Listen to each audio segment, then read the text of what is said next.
In the winter of 1897, two young lads emerged from the woodlands of rural Harlan County, Kentucky, on their own, without shoes, and in utter stillness. They had been unaccounted for over a span of 11 days. No soul knew their whereabouts during that time. No soul understood what had transpired with them. And when the county sheriff eventually pulled up a chair and asked them to recount what they'd witnessed, the boys stayed mute. They took up a pencil and began sketching. What took shape on that sheet caused the sheriff to exit the room. He never once spoke publicly about the twins' illustrations. Not on any occasion. Not in press interviews, nor in the county logs, nor in the correspondence he sent to his brother in Lexington. The sole reason these drawings are known at all is due to a lone paragraph tucked inside a 1923 deposition regarding an unrelated property disagreement, where a witness mentioned in passing, as though it were common knowledge, that the Verne boys had sketched something the sheriff locked in the lower drawer of his desk and refused to address until his final days. This is the chronicle of the Verne twins. And after you hear it, you'll grasp why it stayed hidden for over 100 years. Before we proceed, hit subscribe and drop a comment telling us where you're tuning in from. Harlan County in 1907 wasn't the sort of location where peculiar events were anticipated. It was a frigid region, a tough region, the kind where men rose before daylight and returned after dusk, with little tolerance for enigmas.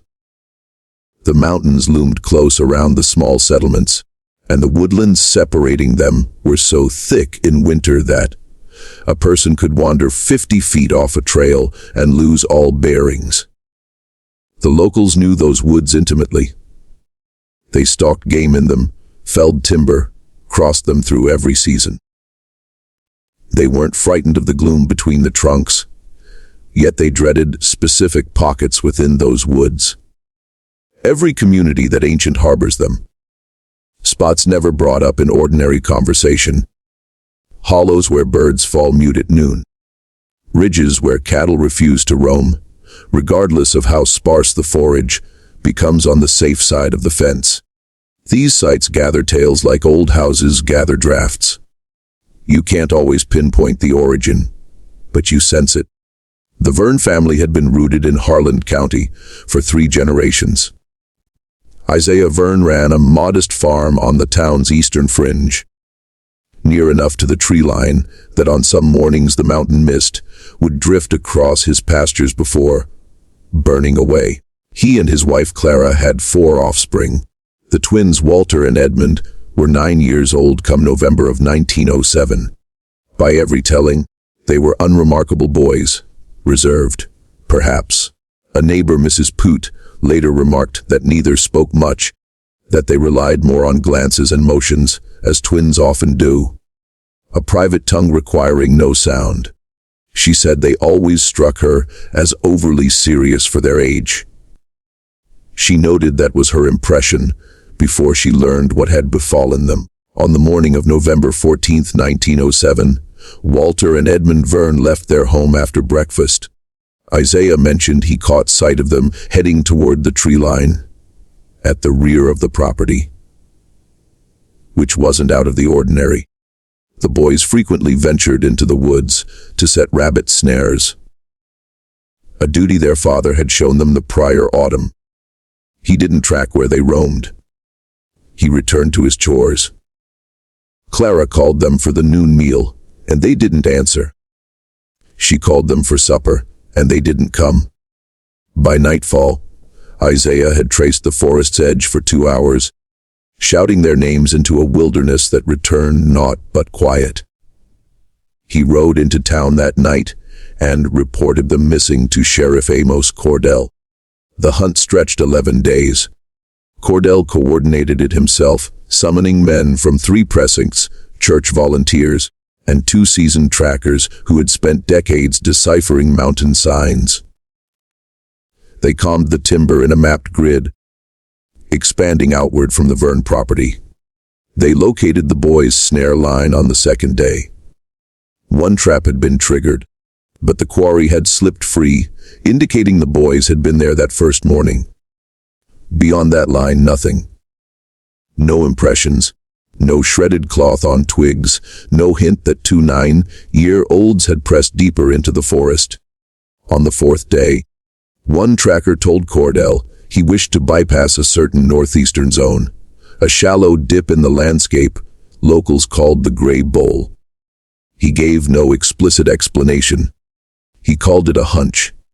Cordell, a pragmatic man, acknowledged the request but pushed the search line past it regardless. The tracker declined to enter that sector. Cordell sent other men. They returned promptly, reporting nothing there. One, a young deputy named Thomas Pell, said the air in that hollow smelled off. Like static, like the atmosphere before a thunderbolt. Though no clouds hung above, he said it made his teeth hurt. He said he wouldn't go back in. They searched for 11 days. They turned up nothing. On November 25th, around 6 in the morning, before the search crews had assembled for the day, Walter and Edmund Verne walked out of the tree line behind their father's land. They were barefoot. Their footwear was never recovered. Their garments were unspoiled. A detailed search party members later found disquieting, since 11 days in a winter forest should have reduced them to tatters. They bore no injuries. They showed no dehydration. They exhibited no signs of exposure, despite temperatures that had dipped below freezing multiple nights during their absence. For the first several hours, they remained entirely speechless. Clara later told a neighbor that when she dashed to her boys that morning, when she clutched them and embraced them, she felt something she couldn't name. She said they were warm. Warmer than they ought to have been given the cold, which she initially took as relief. But she said their embrace felt different than before. She said she couldn't articulate it precisely. She said it resembled holding someone who had learned to hug by observing others, rather than by feeling it themselves. She said she tried to banish that sensation from her mind, because they were home and they were safe. And a mother finds a way to believe that. Sheriff Cordell arrived at the Verne house that afternoon. He spoke with Isaiah first, who confirmed the boys had uttered almost nothing since their return, that they had eaten but without hunger or enjoyment, and that both had spent most of the morning gazing out the back window toward the tree line. Cordell then attempted to speak with the boys directly. He asked where they had been. Walter stared at him blankly and offered no reply. Edmund slowly turned his head toward the window. Cordell tried several more queries, shifting angles, shifting phrasing, the patient, practiced technique of a man who had spent years talking to frightened souls. Nothing. Then he set a sheet of paper and a pencil on the kitchen table and told them they didn't need to speak. He told them they could simply show him. What unfolded next was recounted by Cordell in the sole surviving account from his viewpoint. That single paragraph in the 1923 deposition. The witness in that deposition was a man named George Farley, who had been at the Verne house that afternoon as a family friend. Farley's statement reads in part, Cordell asked the boys to draw what they saw, and both took up the pencil, one after the other, and drew the identical thing, neither having seen what the other produced. Cordell looked at both sheets and turned pale as milk, folded them, slipped them into his coat pocket, said he needed some air, and stepped outside for a considerable stretch. When he came back, he refused to show the drawings to Isaiah or anyone else, said the boys needed rest, and departed. I never witnessed him mention it again. Both boys, same drawing without viewing each other's work. Whatever they drew from memory. The same picture. Detailed enough that a grown man with 2 decades of law enforcement walked out of a room and stood alone in a chilly yard, wrestling with what he had just witnessed. The 1923 deposition doesn't depict what the drawing showed. Farley, the witness, only noted that both papers bore the same image and that Cordell went white. He wasn't pressed to elaborate, and the attorney overseeing the deposition moved on to the land dispute that had gathered everyone there.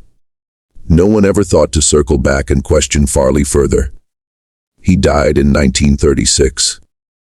Whatever he glimpsed over Cordell's shoulder that afternoon, whatever fleeting view he caught before those papers were folded and pocketed, he carried to his grave. But Farley's statement does give us one clue. He says Cordell remained outside for a long while. Not a brief pause, a long while. This is a man who walked into a farmhouse to question two children and wound up standing alone in a cold November yard, needing time, needing air, needing space from whatever now resided inside his coat pocket. That detail speaks volumes. It tells us that what the boys drew was not vague. It wasn't childish scribbling needing interpretation.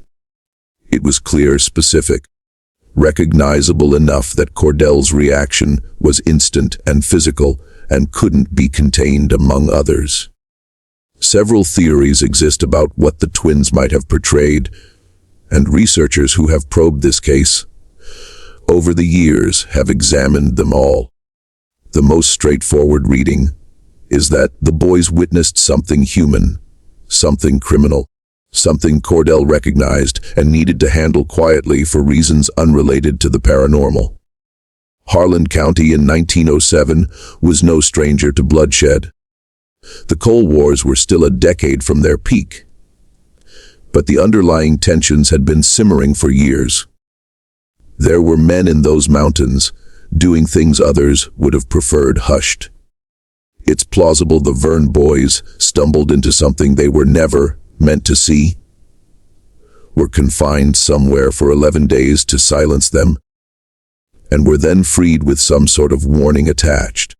It's plausible Cordell identified the imagery in those drawings as linked to something he already knew about and needed to pursue through channels he couldn't explain, to a grieving father in a farmhouse kitchen. That's the rational interpretation. But certain details resist it. The absence of physical deterioration across 11 days of winter exposure is the most immediate puzzle. Children held by people don't typically emerge the way Walter and Edmund did. They don't emerge warm. They don't emerge with clothing intact. The trackers who combed those woods found no structure, no shelter, no fire ring, no trace of any place where two boys could have survived multiple nights of sub-freezing temperatures. The tracker who refused to enter the Gray Bowl was interviewed by a local newspaper in 1931 near the end of his life, and he said something the reporter apparently deemed too odd to print fully. A handwritten version of that interview survives in a private collection. In it, the tracker said his refusal to enter that hollow wasn't about instinct, as he'd told Cordell. He said he had been in that hollow before, years earlier in summer, and had seen something standing at its center that he could never describe in words that sounded rational. He said it was tall. He said it had no clear edges. He said the air around it moved like air over asphalt in August heat. That shimmer, that warp, except the warp extended far upward. He said he had fled and never returned. He said when the Verne boys vanished, he knew instantly, in the way a man knows certain things without being able to explain why, that whatever was in that hollow was connected. He said he would not enter that place for any sheriff or any god. The newspaper editor who received the tracker's full interview chose to publish only a condensed version, omitting the most graphic particulars. In 1988, a historian who located the handwritten transcript described it as one of the most disturbing documents he'd encountered in 3 decades of regional research. He transcribed it entirely but declined to publish, citing reluctance to amplify something he couldn't verify and couldn't in good conscience dismiss. He donated his research files to a university archive in Tennessee. The tracker's original interview is listed in the catalog. Researchers who have requested it since the early 2000s have been told the file can't be located within the collection, though it remains listed. That pattern, the thing that exists in the record but can't be retrieved, runs through this case like a thread. The drawings are gone. The contents of Cordell's locked drawer are gone. The attic box is gone. What remains are margins, shadows of documents, second-hand accounts of things people saw, and then spent the rest of their lives trying to put into words. Edmund Verne died in 1959. He never spoke publicly about the 11 days. In a letter to his daughter written shortly before his death, he mentioned the woods once. The letter has been partially shared by the family, with certain sections withheld.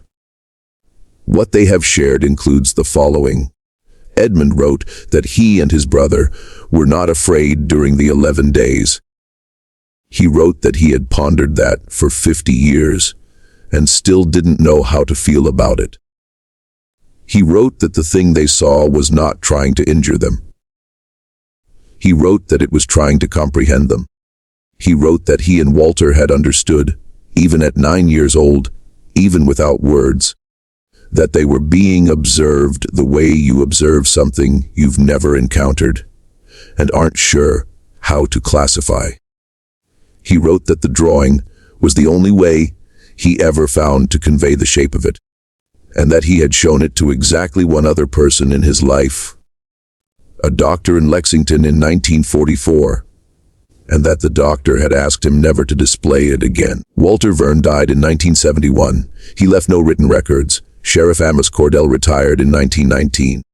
He kept that locked desk drawer throughout his entire remaining tenure. When he cleared out his office, his deputy Thomas Pell, the same young man who had smelled the electrical air in the gray bowl and felt his teeth ache, helped him move his belongings. Pell said that when they lifted the desk drawer out, Cordell took it from him immediately and wouldn't let him carry it. Pell said Cordell loaded it into his wagon himself and drove home alone. Pell never learned what was inside. When Cordell died in 1931, his wife handled the household estate. There is no inventory record of the drawer's contents. His grandson, interviewed by a regional historian in 1988, said he recalled being told as a child by his grandmother never to open a particular box in the attic. He said the box wasn't large.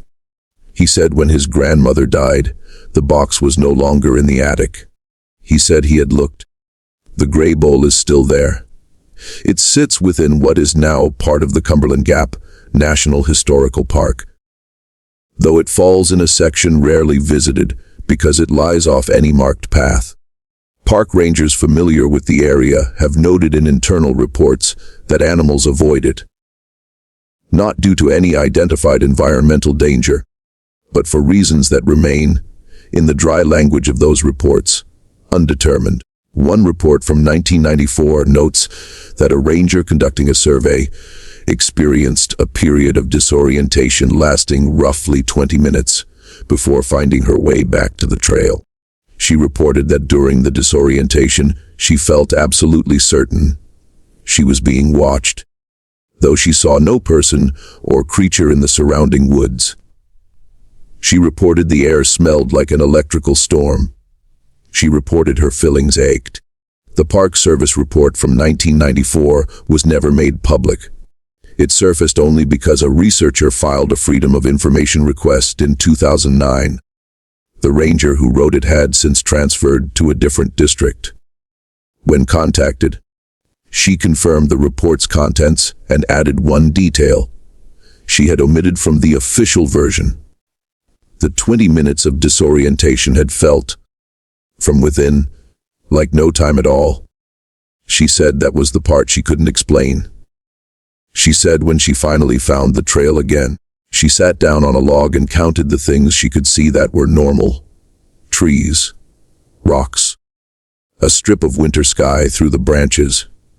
And it had taken her longer than it should have to feel certain that the world around her was the one she had always inhabited. She said she thought about the Verne twins sometimes. There are things in this world that don't wish to be known. There are places where the boundary between what we know and what we were never meant to know grows thin enough that something can pass through it quietly, patiently, without any apparent hostility.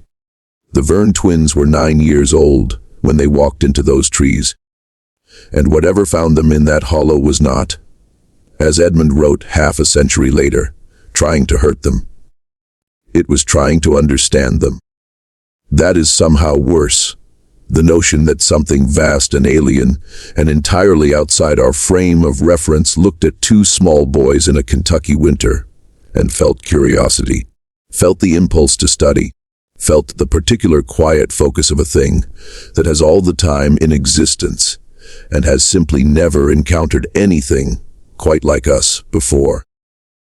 What those boys drew, each on a separate sheet, the same image without seeing each other's work, depicted something real, something they had both witnessed in the same instant, from the same perspective, concrete enough to commit to paper, recognizable enough that a veteran sheriff, a man who had witnessed violence and death, and the worst of human cruelty, went pale and folded those papers away and never spoke of them again. We don't know what the drawing showed. We may never know. But somewhere between the attic of the Cordell home and the bottom of a drawer that was never catalogued, the shape of it exists, and it was real enough to mark every person who glimpsed it for the rest of their lives. The doctor in Lexington who asked Edmund never to show anyone again. The tracker who wouldn't enter the hollow and spent his remaining years trying to describe something without edges. The ranger who felt eyes on her in an empty forest and whose teeth ached in the rain-free air.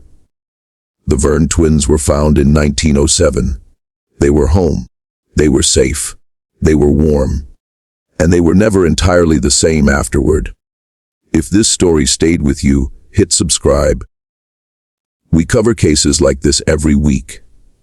The ones that got buried, the ones that don't fit, the ones where the official record quietly runs out of words. Click the video on screen now.